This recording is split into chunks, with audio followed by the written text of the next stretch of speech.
سوال دریافت کیا ہے کہ جانوروں کی موجودگی میں واش روم اور فراغت اور یہ چیزیں اچھی بات نہیں ہیں، اس لیے کہ جانور اپنے طور پہ شعور رکھتے ہیں۔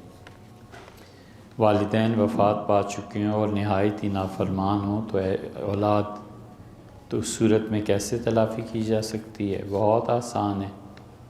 حضور اقدس صلی اللہ علیہ وسلم نے فرمایا، تو کسی آدمی نے حاضر ہو کے یہی سوال پوچھا تھا تو ارشاد فرمایا تھا کہ ان کے لیے دعا کرتے رہو یہاں تک کہ تمہیں یقین ہو جائے کہ تم نے ان کا حق ادا کر دیا ہے۔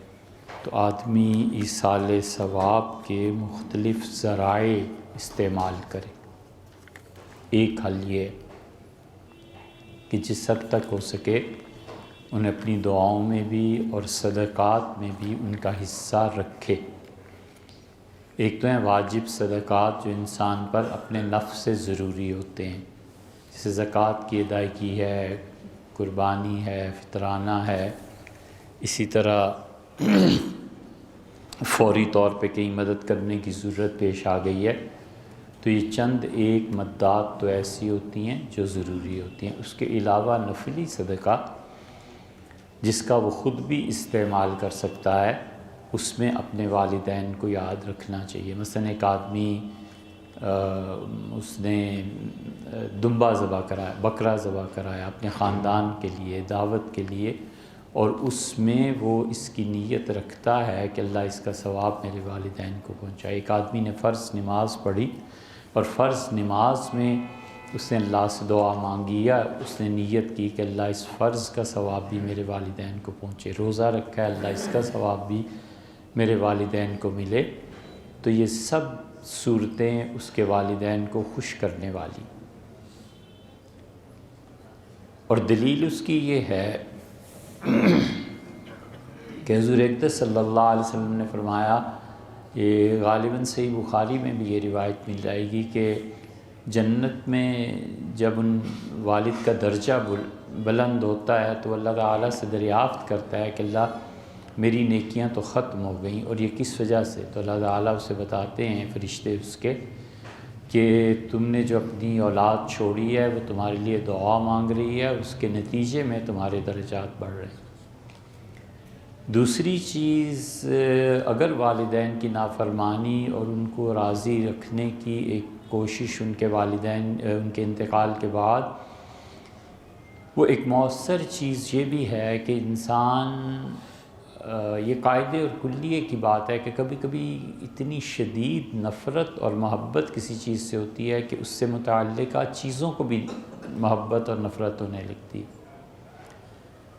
باپ ہی برا نہیں لگتا، باپ کے دوست بھی برے لگتے ہیں، ماں ہی بری نہیں لگتی، خالائیں بھی بری لگتی۔ یہ انسانوں کے بگڑے ہوئے اخلاق ہے اور محبتوں میں بھی ہوتا ہے۔ تو حضرت رسالت پناہ صلی اللہ علیہ وسلم نے اس میں رہنمائی فرمائی، آپ نے کہا کہ ان من البر، تمہاری اپنے والدین کے ساتھ بہت بڑی نیکی ہے کہ تم اپنے باپ کے دوست کی عزت اور اس کا احترام کرو، اور آپ نے فرمایا یہ بہت بڑی نیکی ہے کہ تم اپنے والد کے دوستوں کے ساتھ اچھے طریقے سے پیش آؤ، اور تمہاری والدہ نے جن گھروں میں تعلقات رکھتے تھے وہاں پہ تم تعلقات کو رکھو، اور جہاں والدہ کے تعلقات ہوں ان میں سب سے پہلی حیثیت خالہ کی ہے۔ خالہ بہت بڑا رشتہ ہے۔ حضور صلی اللہ علیہ وسلم نے فرمایا کہ خالہ جو ہے یہ تو تمہاری دوسری ماں ہے، اور خالہ کے لیے رسول اللہ صلی اللہ علیہ وسلم نے فیصلہ فرما دیا تھا، ہوا یہ تھا کہ حضرت حمزہ رضی اللہ عنہ کی بیٹی ظاہرہ یتیم ہو گئی تھی، تو رسول اللہ صلی اللہ علیہ وسلم جب عمرے کے لیے تشریف لائے ہیں اور حاضری ہوئی ہے حرم شریف میں، تو آپ عمرہ کر کے واپس جا رہے تھے، حرم شریف سے نکل رہے تھے، تو وہ بچی بھاگتی ہوئی آئی اور اس نے زور زور سے حضور صلی اللہ علیہ وسلم، چونکہ حضرت حمزہ رضی اللہ عنہ کے بھتیجے بھی لگتے تھے اور بیٹی جو تھی اس کے تو گویا رسول اللہ صلی اللہ علیہ وسلم کے ساتھ، یعنی اس کے دادا کے بیٹے تو نبی کریم صلی اللہ علیہ وسلم کے والد عبداللہ اور حمزہ بھائی تھے، تو اس نے رسول اللہ صلی اللہ علیہ وسلم کو مخاطب کر کے کہا کہ یا اماں چچا چچا، تو رسول اللہ صلی اللہ علیہ وسلم آگے کو چل رہے تھے۔ تو حضرت علی رضی اللہ عنہ نے کہا اپنی اہلیہ محترمہ سے کہ پکڑو اس بچی کو، یہ تو میرا حق ہے سب سے زیادہ۔ حضرت زید رضی اللہ عنہ نے بھی سنا، تو زید نے کہا یہ تو میری بھتیجی ہے، بالکل کسی کا حق نہیں بنتا۔ اور تیسرے کون تھے؟ حضرت جعفر رضی اللہ عنہ تھے، ہاں جعفر رضی اللہ عنہ نے کہا بالکل نہیں، یہ بیٹی تو میری ہے۔ تو رسول اللہ صلی اللہ علیہ وسلم نے مڑ کے دیکھا کہ کیا بات ہو رہی ہے، تو آپ نے فرمایا کہ زید تمہاری کیسے؟ انہوں نے کہا اللہ کے رسول، مجھے آپ نے حمزہ اور مجھے بھائی بنایا تھا، تو اس لیے میرے بھائی کی بیٹی ہے۔ اور پھر رسول اللہ صلی اللہ علیہ وسلم متوجہ ہوئے سیدنا علی رضی اللہ عنہ کی طرف، ان کا اللہ کے رسول میرے چچا کی بیٹی ہے، تو اس اعتبار سے میرا حق زیادہ بنتا ہے۔ اور پھر آپ نے جعفر سے پوچھا علی رضی اللہ عنہ کے بھائی سے، تو ان کا جو علی نے کہا ہے میرا بھی وہی رشتہ ہے، اور مزید رشتہ یہ ہے کہ اس کی ماں حمزہ کی بیوی اور میری بیوی آپس میں بہنیں ہیں۔ تو رسول اللہ صلی اللہ علیہ وسلم نے فرمایا پھر تو تمہارے ہاں اس کی خالہ ہوئی نا، تو آپ نے یہ کہہ کے جعفر کے حوالے کر دی۔ تو والدہ کا تعلق جن گھرانوں سے ہو، جن لوگوں سے ہو، جن رشتہ داروں سے ہو، ان کا خاص طور پہ خیال رکھنا۔ اسی طرح رسول اللہ صلی اللہ علیہ وسلم نے یہ محبت ہی کی ایک چیز ہے جو والدین کے لیے بھی استعمال ہوتی ہے۔ جب کوئی جانور ذبح کرتے تھے تو فرماتے تھے کہ اچھا یہ ران کا جو حصہ ہے نا، اس کا یہ فلاں عورت کو دے آؤ، یہ حصہ فلاں کو بھی۔ یہ صحابہ رضی اللہ عنہ کہتے ہیں کہ حضرت عائشہ رضی اللہ عنہ نے ایک دن عرض کیا کہ اللہ کے رسول، بوڑھی عورت، دو اس کے شوہر پہلے اس سے فارغ ہو چکے اور آپ اب بھی اسے یاد کرتے ہیں۔ تو حضور اقدس صلی اللہ علیہ وسلم کو ذرا سی اس سے چوٹ لگی۔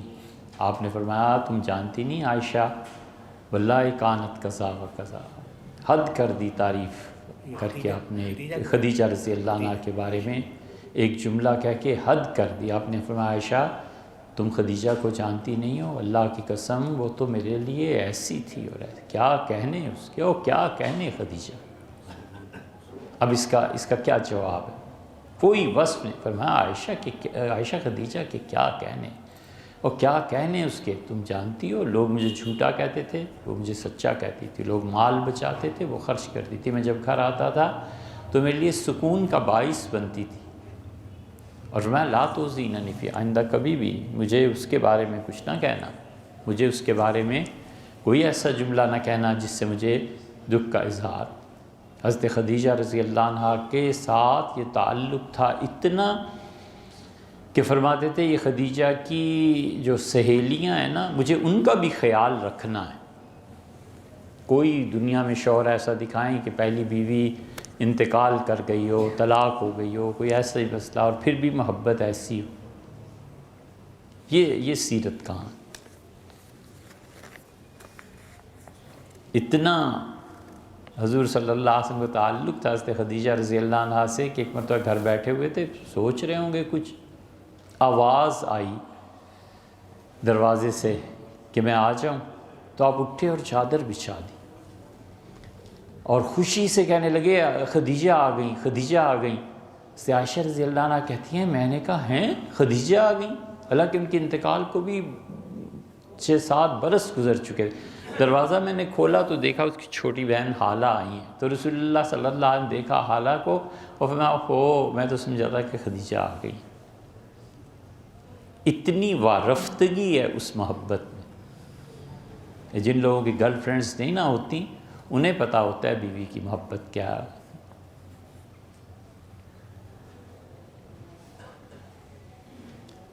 حضور اقدس صلی اللہ علیہ وسلم نے جنات کو خط لکھا تھا، آیا تو ہے یہ، امام نسائی رحمۃ اللہ علیہ نے اس کا ذکر کیا ہے، کوشش کریں گے انشاءاللہ آئندہ لے آئیں۔ یہ کیا فون نمبر لکھے ہیں؟ اچھا چلیے انشاءاللہ کوشش کریں گے۔ لیکن وہ خط چاہیے کیوں؟ وہ کہ اتنی مستند چیز نہیں ہے۔ انشورنس پالیسی لی ہوئی تھی، معلوم ہوا کہ اس کا منافع سود ہے تو میں نے ختم کر دیا، جو زائد رقم ملی ہے میں نے حقداروں میں تقسیم کر دی۔ اس کا حقدار کون تھا؟ کوئی بھی نہیں۔ وہ تو اس پہ ملنے والا سود تھا نا، اس کا کوئی حقدار نہیں تھا۔ کرنا یہ ہے کہ اپنے رشتہ داروں میں کوئی بھی شخص جو سب سے زیادہ ضرورت مند ہے اسے دے دینے۔ یہ جو زائد رقم لی ہے اور سود لینے کے مرتکب ہو گیا ہوں، اس کی تلافی کچھ نہیں، کچھ نہیں۔ اس نظام میں شرکت نہ کرنا ہے اور اللہ سے معافی مانگنا ہے کہ غیر ارادی طور پر، غیر شعوری طور پہ یہ غلطی ہو گئی۔ اور فرمائیں۔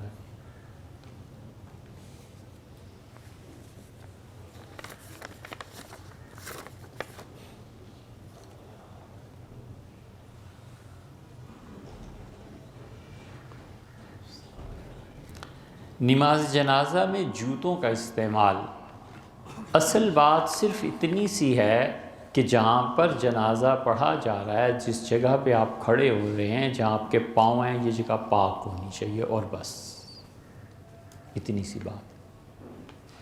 اس کے سامنے اگر کوئی نجاست اور گندگی ہے تو بھی اس کا کوئی نقصان نہیں۔ اس جگہ کو پاک ہونا چاہیے جہاں اس کے پاؤں جمے ہوئے۔ جوتا پاک ہے، کوئی حرج نہیں، جوتا پہن کے جنازہ پڑھا جائے۔ جوتا ناپاک ہے، اتار کر الگ کر دینا چاہیے اور زمین پہ پاؤں رکھنے چاہیے۔ جوتا ناپاک ہے لیکن اس کا تلوہ ناپاک ہے، اور تلوے کے بعد جوتے کے اور آپ کے پاؤں کا جو تلوہ ہے، گوشت ہے، اس کے درمیان کچھ تہیں ہیں، اور مثلاً نیچے والی سب سے نچلی تہہ جو تھی وہ ناپاک تھی، اس کے اندر کچھ اور تہہ ہے، پھر کچھ اور تہہ ہے، پھر اوپر سے جوتے کا کور ہے، یہ سب چیزیں تو ناپاک نہیں ہیں نا، تو اس پہ بھی نماز ہو جائے گی۔ اتنی سی بات ہے۔ اسی لیے احتیاطاً لوگ جوتے الگ کر دیتے ہیں کہ آج کل واش رومز میں اتنی پاکیزگی کا اہتمام نہیں رہتا، بہت اچھا کرتے ہیں۔ کچھ لوگ ہوتے ہیں جنہیں پورا یقین ہوتا ہے کہ نئے جوتے پہن کے آیا ہوں یا میرے جوتے پاک ہیں، اس سمیت نماز پڑھ لیتے ہیں، وہ ٹھیک کرتے ہیں، کوئی ایسی بات نہیں۔ میت کو دیکھنا کوئی سنت نہیں ہے۔ میت کو دیکھنا، یہ اس سے مراد آپ وہ لے رہے ہیں نا جو جنازے کے بعد ہوتا ہے، وہ سنت نہیں ہے، سنت سے ثابت بھی نہیں ہے، وہ ایک رسم ہے جو تہذیبی طور پر ہمارے یہاں جاری ہے۔ کچھ چیزیں ہوتی ہیں جو شریعت کے مطابق ہوتی ہیں، کچھ چیزیں ہوتی ہیں جو تہذیب اور عرف کے دائرے میں داخل ہوتی ہیں، اور وہ تہذیب اور عرف جو قائم ہے اگر ڈائریکٹلی شریعت سے نہیں ٹکراتا تو اسے قائم رہنے دینا چاہیے۔ بہت سی چیزیں، رسماً بچیاں جمع ہو جاتی ہیں شادی سے پہلے، مہندی لگاتی ہیں ایک دوسرے کو، اور اگر اس میں کوئی ایسی چیز نہیں ہے جو شریعت سے ٹکرائے تو ٹھیک ہے، اس خوشی میں کیا حرج ہے۔ اگر شریعت کے خلاف کوئی چیز نہیں کر رہی تو ایک فنکشن ہے، ٹھیک ہے، اس میں کیا حرج۔ کوئی سالگرہ مناتا ہے، اپنے بچوں کی جمع ہو جاتے ہیں گھر والے اور اس بچے کو کوئی تحفہ دیتے ہیں، کوئی غیر شرعی چیز نہیں تو وہ ٹھیک ہے۔ یہ عرف جو ہے نا اور تہذیب، اس کی جب تک ڈائریکٹلی شریعت سے مخالفت نہ ہو نہیں مٹانا چاہیے۔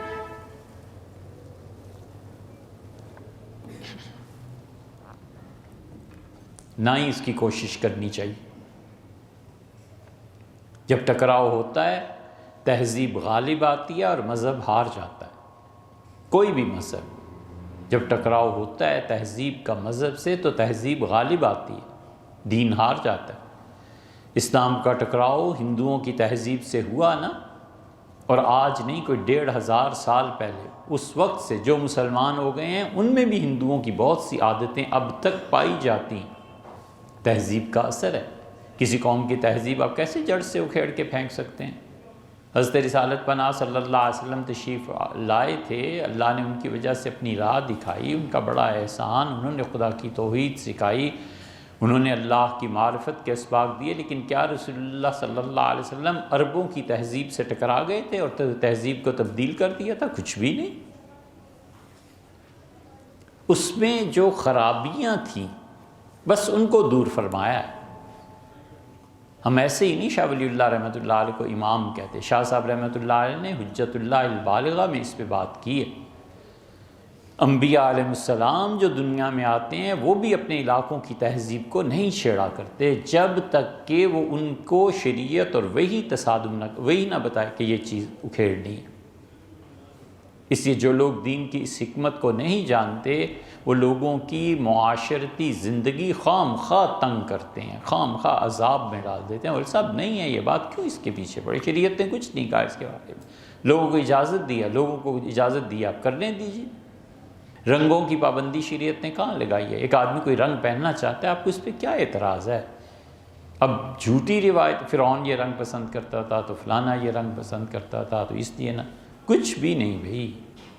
حضرت رسالت مآب صلی اللہ علیہ وسلم نے کہیں نہیں فرمایا۔ زیادہ سے زیادہ یہ کہہ سکتے ہیں کہ محرم کے دنوں میں ایک طبقہ ایسا ہے جو سیاہ رنگ کے کپڑے استعمال کرتا ہے، آپ نہ کریں تاکہ ان کی تعداد میں اضافہ اور ان کے ساتھ مشابہت نہ ہو۔ بس یہ بات ہو گئی، ایک معقول بات، کچھ بھی نہیں ہو۔ کیوں ہم لوگوں کی تہذیب کو مذہب سے ٹکرا کے اور ان کی معاشرتی زندگیوں کو برباد کرنا چاہتے ہیں؟ گھر گھر میں فساد پھیل جائے۔ رسول اللہ صلی اللہ علیہ وسلم نے اگر ان عربوں کی تہذیب کو بدلنا ہوتا تو یہ نہ کر دیتے کہ مسجد نبوی میں منع فرما دیتے کہ جوتے پہن کے نہ ہو۔ کچھ بھی نہیں، لوگ جاتے تھے جوتے پہن کے ہی جاتے تھے سارے۔ صحابہ کرام رضی اللہ عنہ جوتے پہن کے جاتے تھے۔ حضور اقدس صلی اللہ علیہ وسلم فرمایا تم میں سے نماز میں کسی آدمی کو تھوکنا پڑ جائے بیماری یا کسی بھی وجہ سے تو آپ نے فرمایا دائیں طرف نہ تھوکنا۔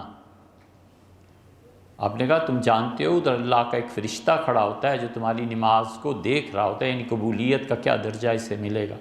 اور فرمایا سامنے بھی نہ دیکھنا، تمہارے اور قبلے کے درمیان، یعنی جہاں سجدہ کرو گے اور جہاں تمہارے پاؤں ہیں اس جگہ کے درمیان تمہارا پروردگار ہے، اللہ کی تجلیات پڑھ رہی ہیں۔ وَإِلَّا بُدَّ مِنْهُ، اور اگر ضروری ہو جائے تو آپ نے فرمایا الٹی طرف کو تھوک دینا۔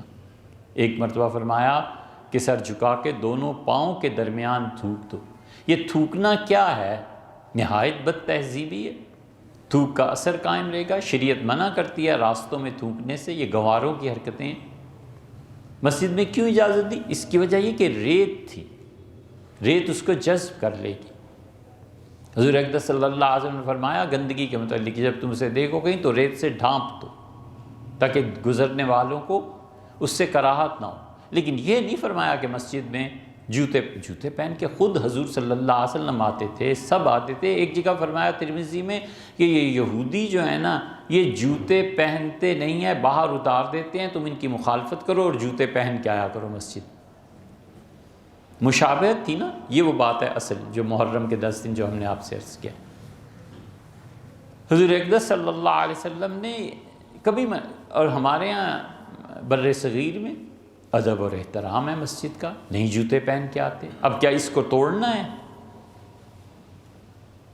کل کو اگلے جمعے کو تقریر کریں کہ لوگوں یہ حدیثوں میں آیا تو آئندہ جمعے کو ایک تہذیب چل رہی ہے یار، شرافت ہے، ہم اس کے ڈھلے ہوئے ہیں، ہم اس کے سانچے میں ہیں، ہمیں اس معاشرے میں جینا ہے، ہمیں ساری چیزیں دیکھنی، ہم کیوں خام خواہ تہذیب کا اور مذہب کا آپس میں ٹکراؤ پیدا کریں جب تک شریعت یہ نہ کہہ دے کہ یہ چیز ٹھیک نہیں، جب تک شریعت خود نہ اس کا انکار کرتے۔ تو اس لیے تہذیب میں جو چیزیں ہوتی ہیں ان کو نہیں چھیڑنا چاہیے۔ ہمارے ہاں ایک طریقہ ہے، میت کو دیکھتے ہیں بس ٹھیک ہے، لیکن اگر کوئی سنت سمجھ کے دیکھے گا تو ہم ضرور کہیں گے کہ بھائی سنت نہیں ہے۔ میت کے لیے جو چیز ثابت ہے وہ اپنے قرب اور تعلق کی حد تک ثابت ہے۔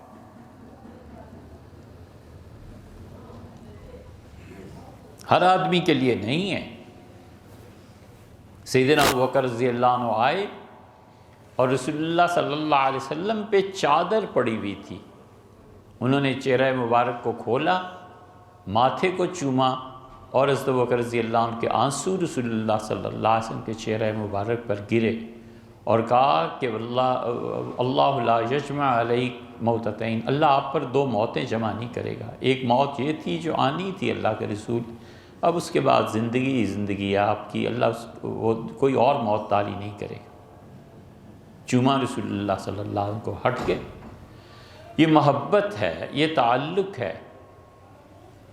ہمارے ہاں ایک طریقہ چلا آتا ہے، لوگ اپنے مشائخ، اپنے علماء، اپنے جس سے محبت زیادہ ہوتی ہے اس کے پاؤں چومتے ہیں. وفات ہو گئی، میت ہے، پاؤں چومتے ہیں اس کے. یہ ایک طریقہ ہے، بہت مرتبہ ہوتا ہے، ہم نے خود بھی دیکھا، کیا، سب ہو گیا. اس پہ کیا ہے؟ شریعت نے کوئی پابندی نہیں لگائی. قیام سے سجدے میں جانے کا سنت طریقہ کیا ہے؟ پہلے گھٹنے زمین پر ٹیکنا صحیح ہے کیا؟ ایسی کوئی حدیث ہے جس میں مسجد میں جاتے وقت گھٹنے پہلے ٹیکنے کو اونٹ سے مشابہت دی گئی ہو؟ حنفی فقہا کے نزدیک سب سے زیادہ صحیح طریقہ پہلے درجے کا یہ ہے کہ کمر کو خم نہ دیا جائے اور ہاتھوں کو گھٹنوں پر نہ رکھنے دیا جائے اور ڈائریکٹلی بینڈ کر کے گھٹنوں کو زمین پہ لگایا جائے اور اس کے بعد ہاتھ رکھے جائیں. سب سے اچھا طریقہ یہ ہے، شامی میں لکھا ہے. وہ کہتے ہیں کہ اس لیے کہ اگر سیدھا کھڑا ہے نا تو جھکے گا تو سجدے سے پہلے اس کا دوسرا رکوع ہو جائے گا، اتنا نہ جھکے تو یہ 2 رکوع ہونے سے نماز ٹوٹ جائے گی. ہم پھر اس کو دہراتے ہیں. حنفی فقہا کہتے ہیں کہ سب سے پہلے بغیر اپنی کمر کو خم دیے، بغیر ہاتھ پہ زمین رکھے گھٹنوں کو موڑنا چاہیے اور اس کے بعد ہاتھ رکھنے چاہیے. کمر میں خم نہیں آنا چاہیے، کیونکہ کمر اگر جھکے گی تو ڈر ہے زیادہ جھکا لے گا تو ایک سجدہ تو ایک رکوع تو ابھی کیا تھا، دوسرا رکوع ابھی کر دے گا تو نماز ٹوٹ جائے گی. شامی نے سب سے اچھا طریقہ یہ قرار دیا. دوسرا اس کا طریقہ یہ ہے جو عام طور پر رائج ہے کہ آدمی طبعاً ذرا سا جھکتا ہے اور پھر گھٹنے زمین پر رکھتا ہے اور پھر ہاتھ رکھتا ہے. یہ طریقہ بھی ٹھیک ہے، لیکن یہ جو ذرا سا جھکتا ہے نا، زیادہ نہ جھکے، ایسے نہ ہو کہ دوسرے رکوع جتنا جھک جائے تو پھر نماز باطل ہو جائے گی. حضور اقدس صلی اللہ علیہ وسلم نے فرمایا کہ اونٹ کی طرح نہ بیٹھو.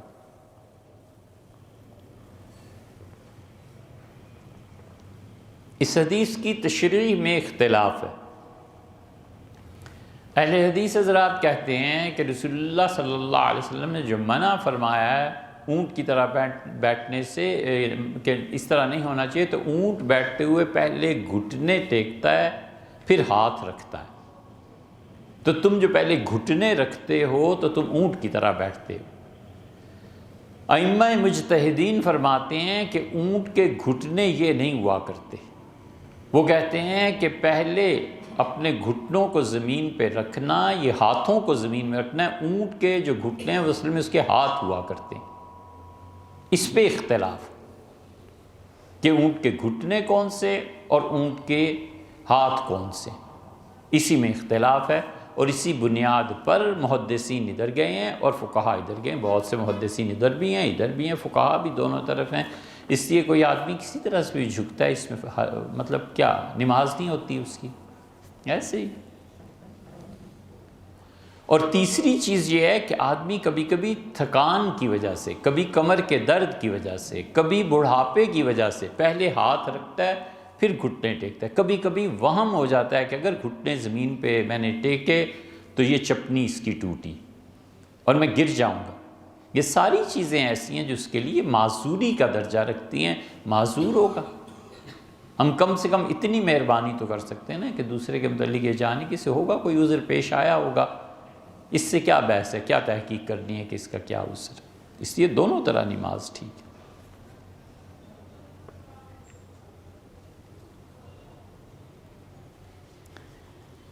ناپاک ہو اور نماز ادا کر لے تو پاک ہونے کے بعد نماز دہرائے گا، اس لیے کہ ناپاکی میں اس کی نماز ہوگی ہی نہیں. کپڑے ناپاک ہوں، جگہ ناپاک ہو، خود ناپاکی ہو تو اس کی نماز نہیں ہوگی. اور اس پہ بڑی دلیل حضرت رسالت مآب صلی اللہ علیہ وسلم کے وہ واقعات ہیں جن میں حضور اقدس صلی اللہ علیہ وسلم پہ غسل فرض تھا اور خیال میں نہیں رہا اور آپ آئے نماز پڑھانے، اور نماز پڑھانے سے پہلے ہی خیال آ گیا اور آپ تشریف لے گئے. صحابہ کرام رضی اللہ عنہم کہتے ہیں کہ آپ تشریف لائے اور مصلی پہ کھڑے ہوئے اور اقامت ہو گئی، اور اقامت کے بعد نماز شروع کرنی تھی تو آپ نے اچانک کہا کہ الی مکانکم، اپنی جگہ پہ رہنا، میں آتا ہوں۔ اور آپ جب تشریف لائے ہیں واپس تو آپ کے بال گیلے تھے، قطرے اس سے ٹپک رہے تھے۔ تو نماز کے بعد آپ نے فرمایا کہ میرے لیے نہانا ضروری تھا، مجھے خیال ہی نہیں رہا اور میں آ گیا، تو لوگوں اس لیے میں نہا کے آیا ہوں اور تمہیں نماز پڑھائی۔ دوسری ایک حدیث میں آتا ہے حضور اقدس صلی اللہ علیہ وسلم نماز میں بھول گئے، جب بھولے تو پھر آپ نے سجدہ سہو کیا، اور آپ نے ان معاملات میں نبوت سے کوئی چیز بھولنے کی وجہ سے ہو جائے اس کی حکمت بیان کی۔ آپ نے فرمایا لا انسی، میں نہیں بھولا کرتا لیکن مجھے بھلا دیا جاتا ہے تاکہ تمہیں طریقہ معلوم ہو جائے کہ اگر تم ناپاک ہو جاؤ یا کوئی ایسی حالت پیش آ جائے بھول جانے کی وجہ سے کوئی کام تو کیسے کرنا۔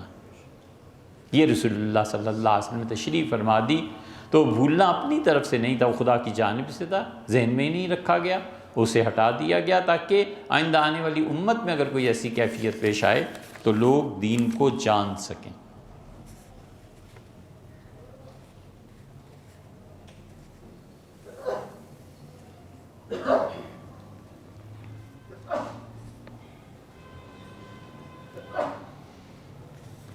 کوئی حرج نہیں حج کرنے میں، آپ کے پاس حج کی شرائط پوری ہیں، صرف ایک چیز ہے رکاوٹ، اور وہ قرض ہے۔ جس کا آپ نے قرض دینا ہے اس نے آپ کو اجازت دے دی، اس نے کہا کوئی نہیں تم حج کراؤ، میں قرض اپنے پیسے پھر لے لوں گا، الحمدللہ بڑی نیکی کی اس نے، اسے بھی اس حج کا ثواب ملے گا، گھر بیٹھے ہی ملے گا۔ اللہ کے کرم اور اللہ کی رحمت سے کون ہے جو کہے کہ نہیں ملے گا۔ اور ڈبل اس سے قرض ہے، یعنی اگر فرض کیجئے 4 لاکھ کا حج ہے تو 8 لاکھ واپس دینے، اور وہ 4 ماہ بعد ملیں گے تو کوئی حرج نہیں، 4 ماہ کی اجازت وہ آپ کو دے رہا ہے، اس کا قرض آپ 4 ماہ بعد ادا کیجئے۔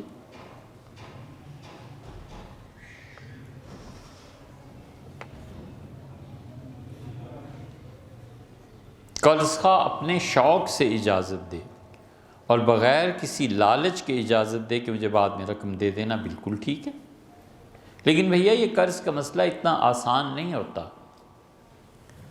یہ قرض جو ہے نا بہت بڑی چیز ہے، جنت میں رکاوٹ بن جاتا ہے۔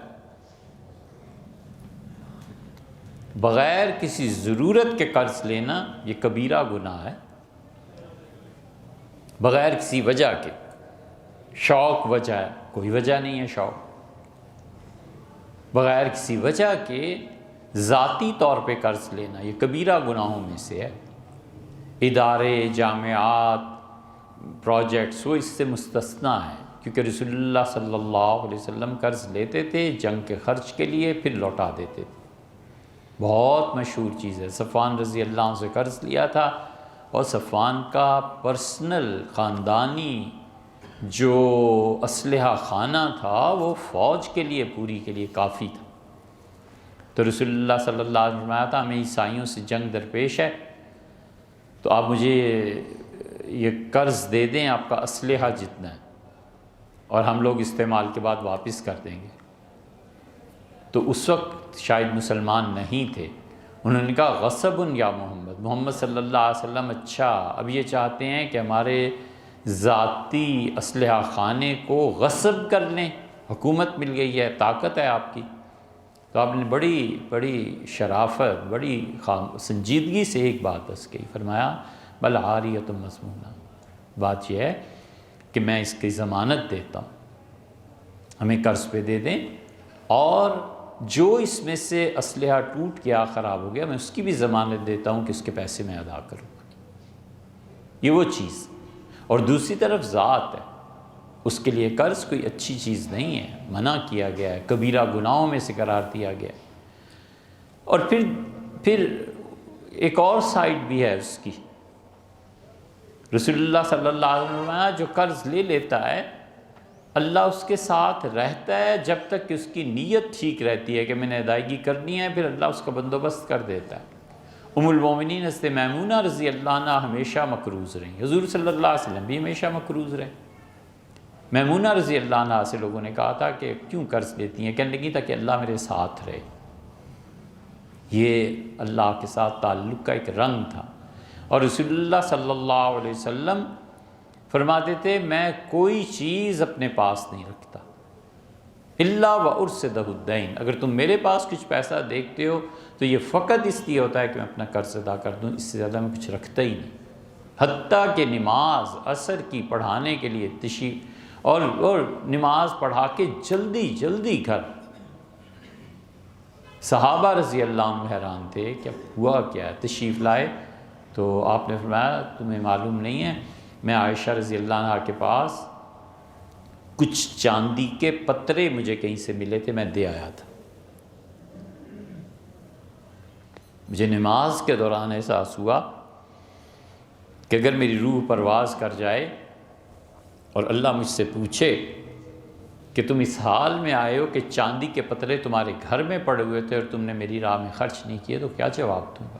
اس لیے میں جلدی سے بھاگا تاکہ یہ لوگ غریبوں میں تقسیم کر دوں۔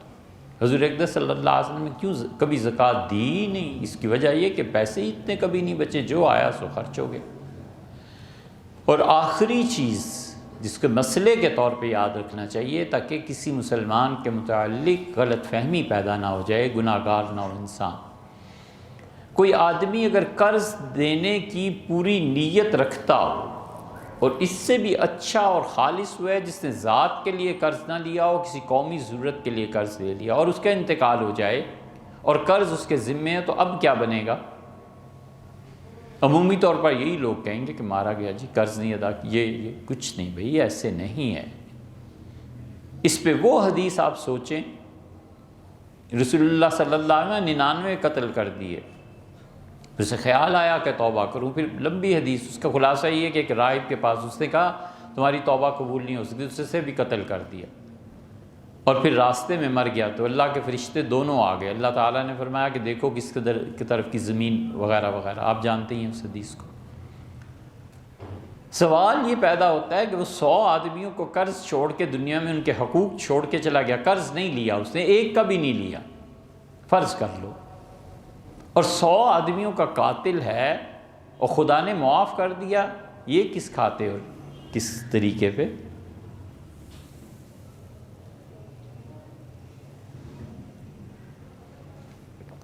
سو آدمیوں کے حقوق کہاں گئے جو اس کے ذمے تھے؟ سب سے بڑا حق زندگی اسی سے محروم کر دیا۔ محدثین نے اس پہ لکھا ہے، انہوں نے کہا یہ حدیث اس بات پر دلیل ہے، دلالت کرتی ہے کہ کسی شخص کی نیت اپنی جگہ پر درست ہو اور اسباب اور وسائل کے درجے میں اس انسان سے کوئی خطا ہو گئی ہو تو اللہ تعالیٰ اپنی رحمت سے ان 100 قاتلوں کا حق ادا کر دے گا اور اس سے نہیں پوچھے گا۔ یہی قرض کے معاملے میں وہ کہتے ہیں کہ کسی آدمی پہ قرض تھا، اس نے لیا اور اس نے واپس کرنے کی اس کی پوری نیت تھی، لیکن اچانک اگر انتقال ہو گیا تو اللہ تعالیٰ قیامت میں ان لوگوں کو راضی کر دے گا جن لوگوں کا اس نے قرض دینا تھا۔ اور عجیب و غریب بات یہ بھی ہے کہ بسا اوقات ایسی کرامتوں کا ظہور ہوتا ہے کہ خدا ان کو بھی نہیں چھوڑتا، بھئی اس نے قرض دینا تھا، ہمارا دوست تھا نا، ہم ادا کر دیتے ہیں۔ اللہ تعالیٰ عجیب و غریب اس کی چیزیں کرتا ہے جو تصور سے بھی بالا ہوتی ہیں کہ یہ کہاں سے۔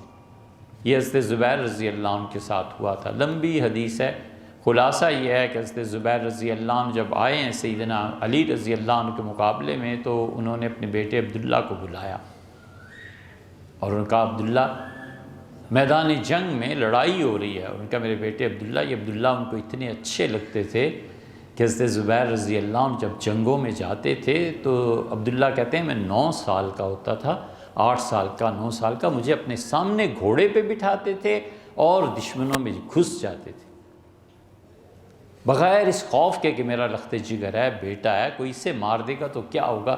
مجھے کہتے بیٹے تمہیں لڑنا سکھاتا ہوں کہ کیسے لڑا کرتے ہیں، کیسے بہادر آدمی کیسے ہوتے ہیں۔ سیدنا زبیر رضی اللہ عنہ نے بلایا، یہی تو عبداللہ کی جرت تھی۔ امیر المومنین سیدنا عمر رضی اللہ عنہ مدینہ منورہ میں ایک گلی سے گزر رہے ہیں، بچے کھیل رہے تھے، امیر المومنین پہ جو نظر پڑی تو بچے بھاگ گئے، ان کے بڑا روب ہیبت اس کی وجہ سے، عبداللہ کھڑے رہے۔ سیدنا عمر رضی اللہ عنہ بھی آخر ذہانت اور درجہ بلایا، فرمایا تم کیوں نہیں بھاگے؟ انہوں نے کہا امیر المومنین میں نے کیا جرم کیا ہے کہ بھاگ جاؤں، اور نہ کوئی ایسی برائی ہے، خطا ہے کہ لوگ آپ سے ڈریں، جس نے کیا ہے جرم وہ ڈرے، میں نے تو کچھ نہیں کیا۔ عمر رضی اللہ عنہ گلے لگا، فرمایا آخر زبیر کا بیٹا ہے۔ زبیر رضی اللہ عنہ نے بلایا عبداللہ کو اور کہا اکبر ہمی علی الدین، میرے بیٹے سب سے بڑا بوجھ اس وقت قرض کا ہے، میں نے فلاں سے قرض لیا ہے، فلاں سے قرض لیا ہے، فلاں سے، اور میرے بیٹے میں تمہیں بتاؤں حضور صلی اللہ علیہ وسلم نے ایک جگہ مجھے پلاٹ دیا تھا، فلاں جگہ پہ ہے، غابہ جنگل میں رسول اللہ صلی اللہ علیہ وسلم نے مجھے زمین دے دی تھی وہ ہے، اور ایک گھر مجھے فلاں جگہ ملا تھا وہ ہے، اور تمہارا آبائی گھر میرے بعد وہ ہے، لیکن میرے بیٹے یہ جو اثاثہ چھوڑ کے جا رہا ہوں قرض کے مقابلے میں یہ تھوڑا ہے، اور پھر تمہاری 4 مائیں ہیں۔ اور انہوں نے کہا کہ میرے بیٹے یہ رقم کافی نہیں ہوگی سب بیچ باچ کے بھی، تو جب قرض پہ زیادہ بوجھ پڑے نا تو میرے آقا سے کہنا وہ قرض ادا کر دے۔ عبداللہ کہتے ہیں میں اتنا حیران ہوا، میں نے والد کو دیکھا اور میں نے کہا آپ آزاد آدمی ہیں، من مولاک، آپ کا آقا کون ہے؟ انہوں نے کہا آنی اللہ، میری مراد اللہ ہے، اس سے کہنا میرا قرض ادا کر دے، کہ میں اس کا غلام ہوں۔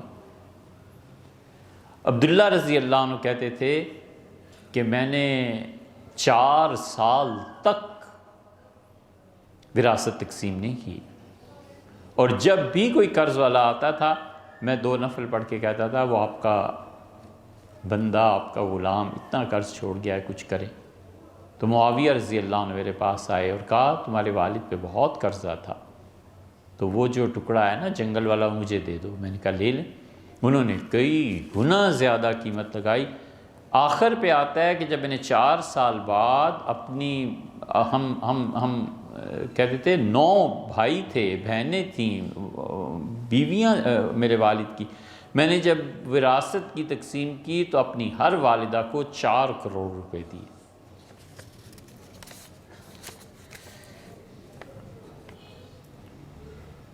چیک دے دیں ان کو جن کا قرض دینا ہے، ایک طرح کی گارنٹی ہے نا، انہیں بھی اطمینان رہے گا، لیکن چیک جو ہے وہ وعدہ زیادہ پختہ ہے، زیادہ پکا ہے، اس کی حفاظت کرنی چاہیے۔